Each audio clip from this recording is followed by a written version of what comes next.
پر لنډغرو د ولسمشر اشرف غني په ملاتړ د ولسمشر محمد اشرف غني ورور اشمت غني سخت غوسه شوی دی. دا چې اشمت غني تازه څه ویلي دي د ولسمشر اشرف غني په اړه جزئیات را سره ویډیو کې وګورئ او زموږ پښتو نیوز یوټیوب چینل سبسکرایب کړئ.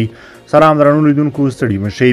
د ولسمشر غني ورور اشمت غني احمدزی د ولسمشر په تړاو د حزب وحدت اسلامي مشر محمد محقق وروستیو څرګندونو ته په غبرګون کې ویلي ولسمشر غني له شاوخوا نه غلو حلقه کړې وه.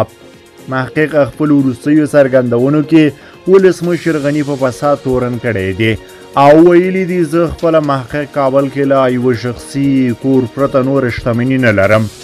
اشمت غني د نوموړي د څرګندونو په غبرګون کې ویلي د دولت یوه برخه همدوی محقق جمع یرغمل کړې وه، خو تر پایه خلکو لپاره څه وکړل. د اشمت غني په وینا ولسمشر محمد اشرف غني افغانستان کې د مالی، امنیتي، اوبو او تعلیمي مدیریتونو بنسټ ایښودونکی دی او له پخواني ولسمشر حامد کرزي ورپاتې قرضداره حکومت یې په پښو ودروو. د ولسمشر ورور یوه ویډیویي پیغام کې چې په خپل فیسبوک پاڼه یې خپور کړی همدارس پر ډاکټر عبدالله هم سختې نیوکې کړي دي او نوموړی یې په بې کفایتۍ تورن کړی دی. د اشمت غني دغه خبرې په دغه ویډیو کې را سره واورئ.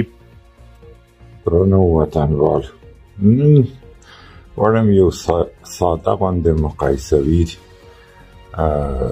تشریحات د اشرف غني د کارکردګي او د نورو ترمنځ وکړو.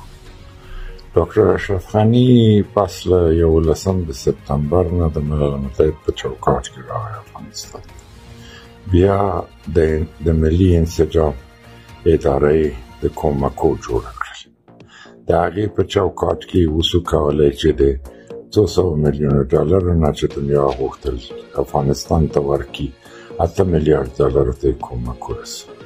د وزارت خانې جوړې کړې، د وزارت دفاع چوکاټ یې جوړ کړ، د وزارت مالیه چوکاټ یې جوړ کړ، د وزارت داخلي چوکاټ یې جوړ کړ، د نورو وزارتونو چوکاټ. بیا راغی وزیر د مالیه سو.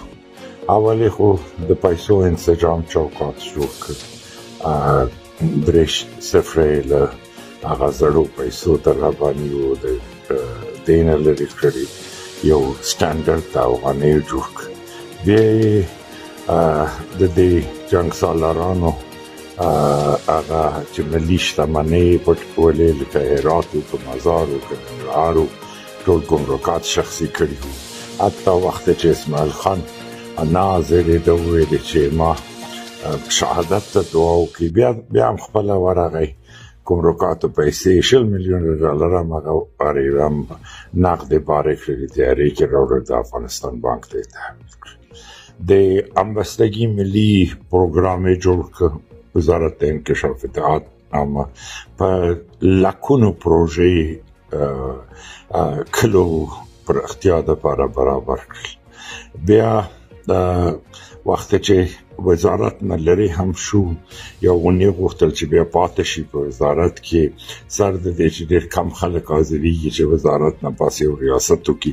لاړ پوهنتون د کابل مرکزي پوهنتون د افغانستان جوړ کړ، د چوکاټ له درکه، له تعمیر له درکه، د استاد له درکه. مخکې به د ډېرو په یاد غیر بدماشي او یو بل وژلو نه کوم بل خبره هلته نه، هغې د ارتباط د دنیا سره، ډپارټمنټو سره، دنیا سره وصلول، ټول ترتیب یې جوړ کړ.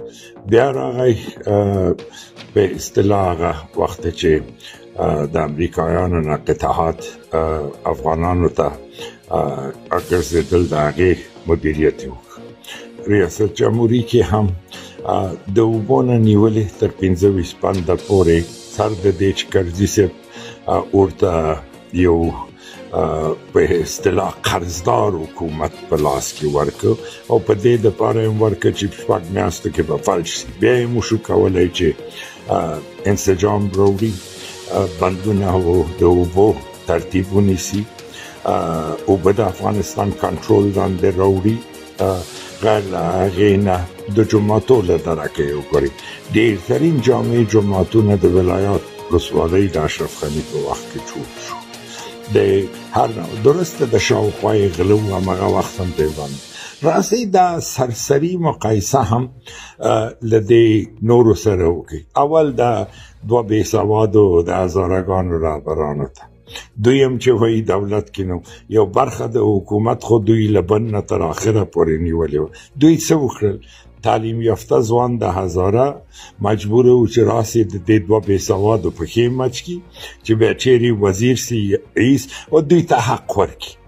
نور یې څه وکړل؟ دا بل فیشني شی ټوکی د ډاکټر عبدالله چې کله چې ګټه یې پښتون کېده او کله چې بیا تاوان و بیا تاجک کېده، تر اوسه یې هویت معلوم نه ده چې دا شی چې د غیر له دریشي اغوستلو نه خو کوم بل کمال دی کې نه و دی شي نه دی غیر له هغه جمعیتي ډلو و هغه ډلې چې په اصطلاح چاپلوسان د شي او دوی څه وکړل؟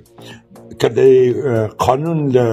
قانونیت له درکه وګورئ، یو زوی د محقق بل زوی ونه وژه، که قانون وایي هغه یې باید محکمې ته نه وای سپارلی، هغه یې باید بندیخانې ته نه وای سپارلی، یو نه یې غازي جوړ که بل نه یې شهید جوړ که.